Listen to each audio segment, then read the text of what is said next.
What's good, my people? Welcome back to the show. This your boy Hood, man. I'm about to holler at y'all real quick, man. Appreciate y'all coming to check me out, like and subscribe, and all that good stuff. Yo, that boy Kendrick Lamar finally got to that point he was trying to get to, you know, which was winning Grammy for a Song of the Year, which has never been done before by a rapper. And they always have had a rap album of the year, but just winning album of the year overall is just amazing, and especially for it to be a diss track that was absolutely not initially intended go to the Grammys, but when you're at that level, all your music is going to be heard by the world and the masses. And so the people chose, and they chose that Drake is out and Kendrick is up. And this is like mad Grammys for him now. You know what I'm saying? I think he's up to 20 or some shit like that. He's at a high level. And it's just great for him. You know what I'm saying? Hard work paid off, never gave up. And he even like made his hometown in LA come together. You know, you saw him shouting out all the cities in his town where everybody is, and you know, being in the town he is in Compton and all that stuff, and then screaming out to all of the towns that's surrounding, even the burbs that's far away. He was talking about San Bernardino, everywhere in the Empire. So basically, his diss track was a song that brought his city together. People who wouldn't be together in any other instances were together for that concert he played and did a concert in L.A.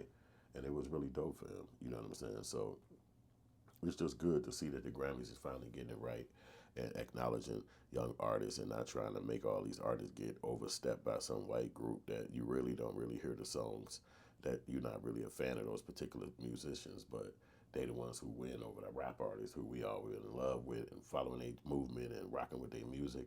And these are the people who we wanted to see win. And so it took a little while, but finally it got to that point where we could see them actually crossing that stage. And Kendrick is like the voice of the new generation. And I think everybody believe that what he do and how he does it is just so intellectual and metaphorical and all of the stuff that we used to enjoy in hip hop. He still do it to this day. And he from California, so he been like a student of the game. They said he was dissing Drake by his outfit he wore, which is like a blue jean outfit, blue jean shirt, blue jean pants, blue jean jacket, blue jean pants, and in Canada they call that a Canadian tuxedo. So it's like white people up there don't really want to wear actual tuxedos and shit like that, but they'll go to a really important event wearing a blue jean jacket and the blue jean pants in their culture, in their country. That's considered a Canadian tuxedo. So Kendrick had that outfit on, kind of trolling Drake, if you will. You know what I'm saying? But I know y'all saw that performance, and that was really what it was about. To see all those people singing and laughing, and jumping, and saying the lyrics to his song, which is a diss track to Drake, and you heard the part when he got to sing A minor and all that shit. It was like everybody was screaming it out. I know Drake in the crib, like, man, what the fuck? It's crazy when you get to the top, all the way at the top. It's like everybody throwing darts at you. Everybody want to see you down. Nobody want to see you continue to rise. When you get to the tip top, everybody want to see you down. So you can look at it and say that's going to also probably happen to Kendrick in the future. He's going to get some young artist out there that's going to start calling him out. You know what I'm saying? It's almost like the boxing thing. You got boxers and shit. As soon as they get off the win, they just won. They ain't even off out the ring. And the other person that want to win, he comes up and he's like, boom. Sometimes that has turned into actual fights in the boxing world. And that's what Drake and Kendrick was just dealing with. But I don't think Drake was ready for it. He didn't see that coming.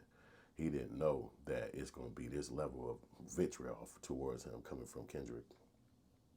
And the fact that the people was going to support it, because both of them had dropping music, but Kendrick music just has so much more of a hit on it. We never really seen him have a one-on-one beef like that. He had people who he mentioned their names, and he always came out with a beef song that kind of like mentioned all of his peers, but nobody really came at him one-on-one. And we all saw how J. Cole left the beef. He was like, "That's not me. That's not how I kick it. I'm not gonna involve myself in that." He enjoys his hip hop legacy outside of beefing with other rappers, and that's his choice. But Kendrick and Drake, they took to it, and Drake lost that one. And the fact that he's never gotten Song of the Year for one of his songs is kind of dumb, but I thought his songs was resonating all over the world, but it's a big ass country, so I guess a lot of people fuck with him, but not necessarily to that extent. I guess if it was a Grammys in a Europe, I'm sorry, Canada, he'd probably win, but in America it didn't happen. You know what I'm saying for him. But even though he do got Grammys and shit, but the real deal is that he's been putting up a lot of work, and now you see him on the outs. It's like a real change up. But Kendrick deserved it. He put a lot of work in. He showed up for all these moments, and everybody really is paying attention and waiting for to see what he's going to do at the Super Bowl next weekend. So this is like a little precursor to let it be known, like he's going to perform that song at the Super Bowl. If he performed it at the Grammys and the whole world heard it, the whole world saw it. They put a lot of promotion into the Grammys. It's a fact that he's going to perform that song at the Super Bowl. So that's something that we have to look forward to because I can't wait to see it. I'm interested in seeing what his career is going to bubble into. And I don't know if you all paid attention to it, but recently they just came out with this crazy statement saying that Kendrick Lamar's bosses at his company, TDE, were both accused of some kind of sexual assault. And then they finally got the names of the actual people who was accusing them. And apparently one of the girls in the accusations got like a PR company, and her PR that she does work for is like Drake's father. So it's like, wait a minute, these people who's coming after these guys who own this company is Drake PR team? Like, whoa. Like, how the hell would they even be in contact with TDE guys if they was actually somebody who worked with Drake and them in the past? I don't think that would have happened. But all this is coming out in the media, in the news, and it's really crazy that they got accused of something like that. But this is what being at the top is: people coming after you, even your enemy. Like Drake is his op, or Kendrick is Drake's op, if you will, in the music industry, and they both got each other by the jugular. And it's like, hey, but Kendrick is winning, and it was a long time when Drake was winning. He probably had a 15-year run. And now it's at the end of the way, and he wouldn't like that. That's why he's suing his record label. Like, what the fuck y'all mean? It's the end of my run. You crazy? I'm Drake, boy. All my music is the hits.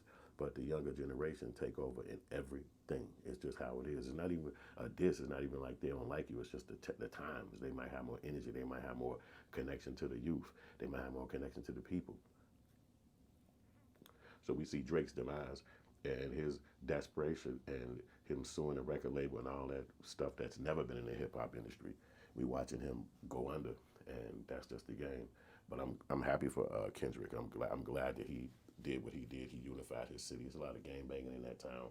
So for those guys to come together and be in the same room or be on the same stage, that was a lot for California. So, and Drake not from over here in America, so he couldn't understand them dynamics. And so he might be the darling of Canada, and you could look at Kendrick, the darling of America. And that being said, I'm gonna hit y'all up on the next one. Thank y'all for listening and liking and sharing, and holla at y'all.